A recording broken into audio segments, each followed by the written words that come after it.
नमस्कार, मैं डॉक्टर प्रदीप माथुर आज फिर से इस YouTube चैनल के माध्यम से हर बार की तरह अब की बार भी एक नया टॉपिक उपवास रोगों से मुक्ति दिलाता है को लेकर उपस्थित हुआ हूँ। आप सभी का मैं हार्दिक स्वागत करता हूँ, अभिनंदन करता हूँ। तो अब बात करते हैं उपवास यानी फास्टिंग की। उपवास दो शब्दों से मिलकर बना है, पहला है उप और दूसरा है वास। ये दोनों संस्कृत शब्द हैं। उप का अर्थ होता है स्वयं और वास का अर्थ होता है स्थित होना।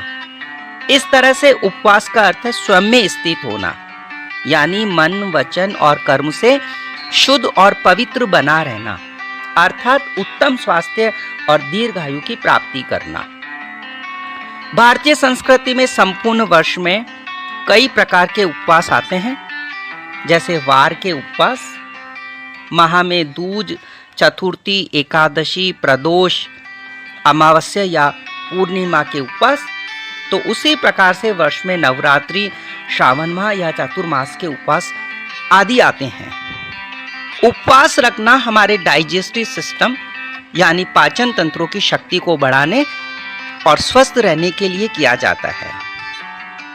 व्रत के दिन उपवास करना या अमुक व्रत में नमक नहीं खाना, मीठा नहीं खाना शरीर को स्वस्थ रखने के बहुत अच्छे से तरीके हैं। व्रत तोड़ने के लिए भी भारी चीजों का सेवन नहीं करना चाहिए। इससे हमारी डाइजेस्टिव कैपेसिटी यानी हमारी पाचन क्रिया ठीक रहने के बजाय उल्टी खराब हो जाती है। इसलिए ऐसे समय में गरिष्ठ चीजों का सेवन नहीं करना चाहिए। शरीर को स्वस्थ रखने के लिए यानी क्वालिटी ऑफ लाइफ को बढ़ाने के लिए, मेंटली फिटनेस और फाइन के लिए उपवास से बहुत अधिक लाभ उठाया जा सकता है। रोगों से छुटकारा पाने के लिए भी, अर्थात इम्यूनिटी पावर को इंक्रीज करने के लिए, वाइटल फोर्स को बढ़ाने के लिए, वाइटल एनर्जी को इंक्रीज कराने के लिए उपवास से बहुत सहायता ली जा सकती है।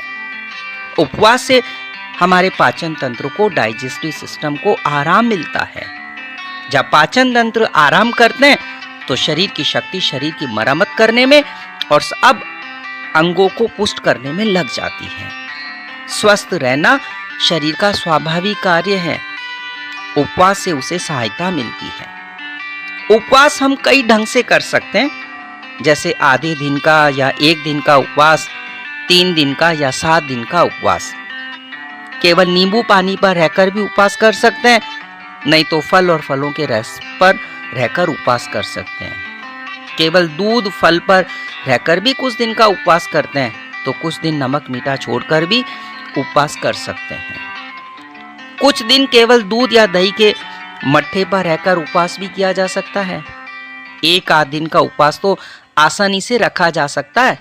सप्ताह में जिस प्रकार 6 दिन काम करने के बाद 7वें दिन छुट्टी करते हैं, उसी प्रकार से सप्ताह में 1 दिन या आधा दिन पेट को भी आराम देना चाहिए। यदि भूखे न रह सके तो फल या सब्जी का सूप लिया जा सकता है। पूरे दिन का उपवास केवल पानी या नींबू पानी पर करना तो बहुत ही अच्छा है। इससे पेट की पूरी तरह सफाई हो जाती है, बॉडी डिटॉक्स हो जाता है, रिफाइंड हो जाता है, रिजुविनेट हो जाता है, यानी पाचन तंत्र एक्टिव हो जाता है। नींबू के साथ शहद का भी प्रयोग किया जा सकता है। यदि भूखे न रह सकें तो फल और थोड़ा दूध लिया जा सकता है। लेकिन कुछ लोगों का ऐसा विचार है कि उपवास से दुर्बलता आ जाती है और वजन कम हो जाता है। यह बिल्कुल गलत धारणा है। एक दिन के उपवास से कोई दुर्बलता नहीं आती, बल्कि दुर्बलता तो दूर होती है। पाचन तंत्र सक्रिय होने से भोजन के जितने भी तत्व हैं पूरी तरह पचकर शरीर को अधिक शक्ति देते हैं और स्वास्थ्य भी बना रह सकता है। इसीलिए हाई ब्लड प्रेशर हो, हाई ब्लड शुगर हो, मोटापे का हो, अर्थराइटिस की प्रॉब्लम्स हो, यहाँ तक कि कैंसर जैसा रोग भी हो, हमें उपवास चिकित्सा जरूर करनी चाहिए। हर आदमी को अपनी सुविधा अनुसार उपवास की व्यवस्था करनी चाहिए। यदि 3 दिन का उपवास करना हो तो 1 दिन पानी या नींबू पानी का सेवन करें, दूसरे दिन फल या फलों के रस पर या सब्जी के सूप का सेवन करना चाहिए और तीसरे दिन फल और दूध का सेवन करें। चौथे दिन दोनों समय भोजन लें, परंतु हल्का हो, कोई भारी पदार्थ न खाएं। पांचवें दिन मनचाहा भोजन करें। 3 दिन का उपवास उस समय जरूर करना चाहिए जब 3 दिन का पूरा आप आराम कर सकें, यानी मन से भी और कर्म से भी और शरीर से तो करना ही है। वर्ष में एक बार या 6 महीने में एक बार 3 दिन का उपवास करना रोगों को शरीर से दूर रखने में रामबाण का काम करता है। 3 दिन से ऊपर का उपवास यदि करना हो तो किसी विशेषज्ञ की देखरेख में ही करें। आप सभी ने मेरे द्वारा आपके लिए विशेष रूप से तैयार की गई इस वीडियो में शुरू से लेकर अंत तक हमारे साथ बने रहें, इसलिए मैं आप सभी का तहे दिल से शुक्रिया अदा करता हूँ। मैं आशा ही नहीं पूर्ण विश्वास भी करता हूँ कि आगे भी आने वाली वीडियोस में भी आप सभी इसी तरह से हमारे साथ बने रहेंगे। बहुत बहुत धन्यवाद। नमस्कार। जय हिंद।